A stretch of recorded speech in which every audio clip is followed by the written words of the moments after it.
এখন এই বাংলাদেশটাকে 24-এর আকাঙ্ক্ষা দিয়ে বাস্তবায়ন করতে চাই। নতুন করে আমরা দেখছি বিএনপির কিছু নেতা কর্মী, কিছু তাদের আইনজীবী বাংলাদেশকে আবার পুরাতন পথে ফিরিয়ে নিতে চায়। আমরা দেখছি মাঠ পর্যায়ে আমাদের নেতা কর্মীদেরকে হুমকি দেওয়া হচ্ছে, হামলা করা হচ্ছে। এটা মোকাবেলা করার জন্য এই কুমিল্লা এনসিপির শক্তিশালী সাংগঠনিক ঘাঁটি তৈরি করতে হবে।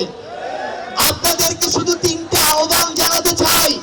প্রথমত, আমরা যদি আগামীর বাংলাদেশে মাথা উঁচু করে দাঁড়াতে চাই, আমাদের অন্য যে কোনো দলের চেয়ে শক্তিশালী সংগঠন লাগবে।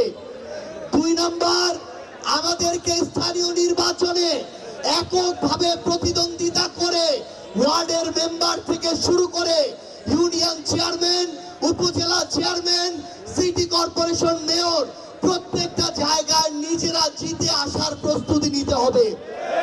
অন্যের পায়ে ভর করে দাঁড়ানোর সময় আর নাই।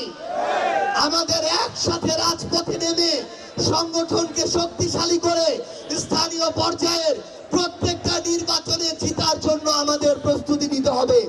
এবং সর্বশেষে একটি কথা বলে শেষ করব, আমাদের নিজেদের মধ্যকার যত ধরনের মতপার্থক্য, বিভাজন, মনোমালিন্য আছে সবগুলোকে এক পাশে রেখে আগামীর বাংলাদেশ গড়ার যে লড়াই, আগামীর এনসিপি কে সামনে রেখে বাংলাদেশের জনগণের প্রতিনিধিত্ব করার যে লড়াই, সেই লড়াইয়ে বিন্দুমাত্র আপোষ না করে আমাদের বিজয় পর্যন্ত পৌঁছাতে হবে ইনশাআল্লাহ। সবার সাথে আবার দেখা হবে রাজপথের সংগ্রামে অথবা বিজয়ে।